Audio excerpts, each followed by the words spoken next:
So, hello guys. Kasi tapos na po dito sa kwarto yung ginawa nila Carlo. Yan, medyo nasa ilalim na po yung curtain rod. Yan. Pero naibaba na po yan. So, yan ang ano. So, pag dito ka, hindi nakita yung curtain rod. Nakatago na siya. And ayan, nilagay na din po ang ano dito, curtain rod para dito sa ano. Then, ang gagawin ko ngayon guys ay maglilinis. Yan, linisan muna natin ang buong kwarto. Kasi napaka-alikabok. So, tara guys, samahan niyo ako maglinis dito sa kwarto at mag-arrange.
yun guys, naisip ko na dito ko sa center ilagay yung bed. Hindi naman siya totally na nakaharap talaga sa sa pinto kasi ayan na, dito naman siya nakaharap po. Ayan, yung ating bed. Hindi naman siya sabi na nakaharap talaga sa pinto. Kasi diba, pangit naman po na natutulog tayo tapos nakaharap sa, parang nakaharap talaga sa pinto. Pero ayan, hindi naman siya. Ayan, dito kami. Dito yung dito naman yung pinto. Dito yung bed. So, tapos lalagyan ko pa ng kortina dyan. Sa kortina, magpapatulong ako kay Rex. Mamaya. Kasi busy pa si Rex. Sa naghanap kay Rex. Ayan si Rex. Oh. Lineman muna si Rex. Ayan. Busy pa siya. Siya muna ang nakatuka dyan sa mga wirings. Ako na dito sa kwarto. Linis ng kwarto. So sila, ayan, dito na sila ano tawag dito? Kikisami, no? Sa CR. So, yan kaya si Rex. Mawiring na yun. Tatapusin ko muna. Dito, ilagay ko muna yung bed para mamapan ko pa ng isang ulit na naman yung ating floor. Yan. Isang map pa lang yan ay. Magmamap ako ulit. So, yan na yung ating kwarto guys. No? Actually, malinis-linis na rin. Kahit pa paano, ito, yung kutsyon ni Ate Ethel, pansamantala muna na dito ilalagay sa bed frame kasi wala pa man po sila.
So, ayan na guys. Malinis na yung kwarto. Ayan, namapan ko na rin po yan. Ayan, itong bed. Ayan. So, ilalagay ko na tong kortina natin. Ayan, ito, dito yan. Ilalagay ko yan dito. Patulong tayo kay Rex.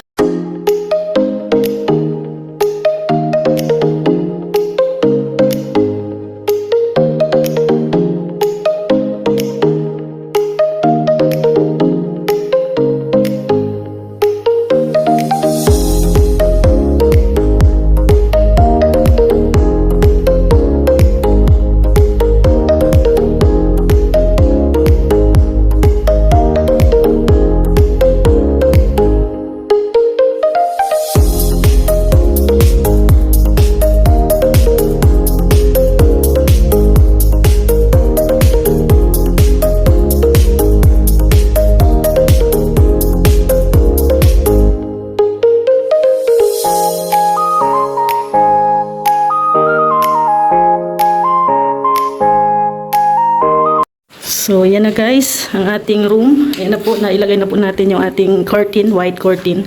Hindi po siya blackout. Ito po yung aking nabili. Pero, yan, okay na po yan. Sakto lang yung height niya. Ayan, 8 meters. Yan, 8 meters to. Yung kurtinang to. Di ba ganda tingnan, no? Tago ang ano, no? Nakatago. Hindi kita ang rad. Oh, yan po yung tinutukoy ko. So, wala pa lalo na pag mayroong strip light dyan. Ang ganda na yan tingnan. So, yan guys, yung ating kwarto. Tapos na po siya. Yan. Thank you. Maraming salamat, Mami Inday Guapa. And kay Tita Evangeline. Yan, maraming salamat po. Yan. Ganda tingnan ng cortina talaga guys. Oh. Parang ano, parang kinakasal. White na white. Ayan yung cortina. Aliwalas ha? Aliwalas. Aliwalas siya tingnan. Yan. Maganda yan kung may blackout sa gilid-gilid. Blackout na cortina. Kasi lang wala pa akong cortina na ano ay 8 meters. So yung cortina dito, ayan dito ko nilagay. Pero ano, ayan o bitin. Pero okay lang po. Mas okay na din po na ganyan para maano din ilaw. Pero mas maganda sana talaga kung nakalapat sa sahig. Open na natin to. Yan. So, ayan. So, yan na guys, no? Ayan. Gagawa na din si Rex ng mga ano dito switch para mapa-on na po ang ilaw dito sa kwarto. Ayan. So, yan. Thank you. Yan. Tapos na din po ang ating room. Yan. Nag-i-echo ang at wala pa kasing masyadong gamit. At kung guys, dito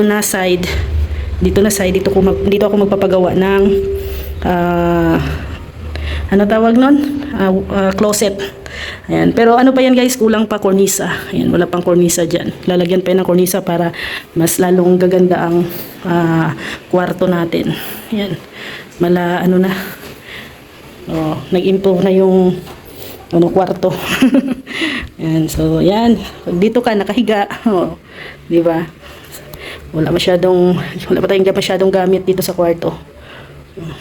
Ayan. Thank you. Ayan, finally.